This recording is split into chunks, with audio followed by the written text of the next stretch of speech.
Good morning. आप सब कैसे हो? खुश हो कि नहीं? खुश रहिए बेटा, खुश रहिए, जितना हो सके उतना खुश रहिए। डिप्रेशन में रहने से कोई मतलब नहीं।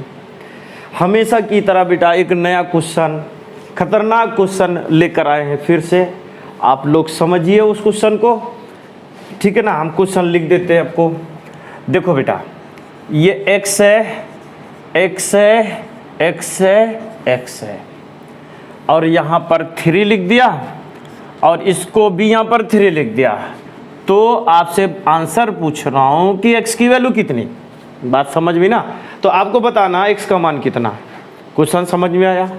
अब बेटा 1 पावर 2 पावर तो हम लोगों ने पढ़ा हुआ है, बहुत कई पावर है। अभी इससे ज़्यादा इनफाइनाइट भी कर देंगे बेटा। बहुत छोटा सा क्वेश्चन है, ठीक है ना। अब बहुत छोटा सा कॉन्सेप्ट है, केवल नॉलेज नहीं है, ठीक है ना।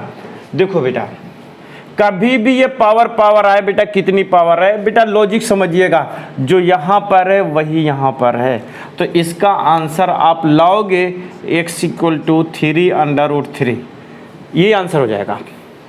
अब कैसे आया ये समझना है, ठीक है ना। इसको लाया कैसे हमने उसको समझाना है, ठीक है ना। देखो बेटा, इस तरीके का क्वेश्चन आए तो जो सबसे ऊपर है, सबसे ऊपर मतलब ये मान लिया जाए कि x की पावर 3 बराबर 3, ये मान लिया जाए तो x बराबर बेटा आएगा 3√3, ये हो जाएगा। आप बोलोगे सर ये कैसे? कंडीशन है बेटा ये दोनों सेम होना चाहिए। ये दोनों क्या होना चाहिए? सेम। तो x की वैल्यू 3√3, अगर x की वैल्यू 3√3 है तो यहाँ पर रखने पर ये सेटिस्फाई होना चाहिए कि इसकी पूरी वैल्यू 3 आनी चाहिए। बात समझ में ना? जब 3 आ जाएगा तो सही हो जाएगा कि नहीं हो जाएगा?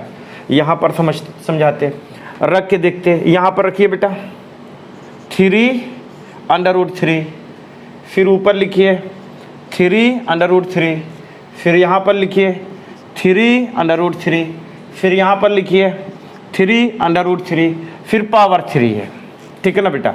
देखो ये इससे डिवाइड हो जाएगा, कट जाएगा तो अंडर हटेगा, ये 3 बचेगा, ये 3 से कट जाएगा, फिर 3 बचेगा, ये 3 से कट जाएगा, फिर कट जाएगा, ये अंडर हट जाएगा, ये 3 इस 3 को काट देगा। तो बेटा जी इसको जब काट देगा तो ये अंडर हट जाएगा, तो वैल्यू कितनी आ गई बेटा? 3 आंसर आ गया। सेटिस्फाई हो गया कि नहीं हो गया? यही कहानी थी, समझ में बात आई, ठीक है ना। खोदा पहाड़ निकली चुहिया, क्लियर हो गया इतना? तो बेटा एक कॉन्सेप्ट दिमाग में रखिए कि ये समझ में आ गया ना। x कितना भी ऊपर कर दो, कितना ऊपर कर दो, अगर यहाँ पर n है, इसकी वैल्यू n है, तो आपसे x की वैल्यू पूछा तो n√n, ये आंसर हो जाएगा। बात समझ में आई? क्लियर हुआ? चलिए इसी तरीके से क्वेश्चन और देते हैं आपको, वो समझाते हैं। अगर मान लो इनफाइनाइट तक कर दिया, अनंत तक कर दिया, तो तब क्या होगा? देखो x कहाँ तक? इनफाइनाइट तक। इसकी वैल्यू हम कुछ भी रख दें, n रख दिया। कितना रख दिया? n।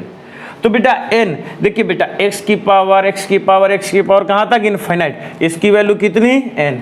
तो बेटा देखिए हम लोग नियर अबाउट ऐसे पढ़ते ना, इस तरीके का खूब पढ़ा हुआ है, ऐसे ऐसे खूब पढ़ा हुआ है। मान लो यहाँ पर 3 था, 3 इनफाइनाइट तक है, तो इसको मान लिया x। क्या मान लिया? x। तो x की वैल्यू कहाँ से? 3 प्लस अंडर रूट कहाँ तक? इनफाइनाइट तक। तो बेटा हम यहाँ से यहाँ तक x लिख सकते हैं कि नहीं लिख सकते? इसको लिख सकते हैं ना। तो x प्लस √3 प्लस x ऐसे लिख सकते हैं। तो वही कहानी यहाँ पर भी है बेटा। देखिए अगर इस टाइप का है क्वेश्चन तो बेटा इसकी वैल्यू n है, n के बराबर होगी। इसकी वैल्यू किसके बराबर होगी? n की वैल्यू। तो x की पावर n बराबर n हो जाएगा, तो x की वैल्यू n√n, ये आंसर आएगा। समझ में बात आई? अब देखो इधर, अगर x इनफाइनाइट है, यहाँ पर हमने 5 लिख दिया, तो x की वैल्यू 5√5, यही आंसर होगा। यही क्या होगा? आंसर होगा बेटा। समझ में बात आया? छोटा सा कॉन्सेप्ट था बेटा, ये छोटा है बेटा कॉन्सेप्ट, ये छोटा कॉन्सेप्ट है। एक दिन आपके पास खूब ढेर सारा कॉन्सेप्ट हो जाएगा, हर तरीके का बेटा लॉजिक आपके दिमाग में सेट होगा, ठीक है। तो बेटा हम इसी तरीके से नए क्वेश्चन, नई लॉजिक के साथ फिर अगले वीडियो में आपसे मुलाकात होगी। ठीक है ना। तब तक आप खुश रहिए। आज का टॉपिक था बेटा आप खुश रहिए, ठीक है। तो ठीक है फिर, थैंक यू।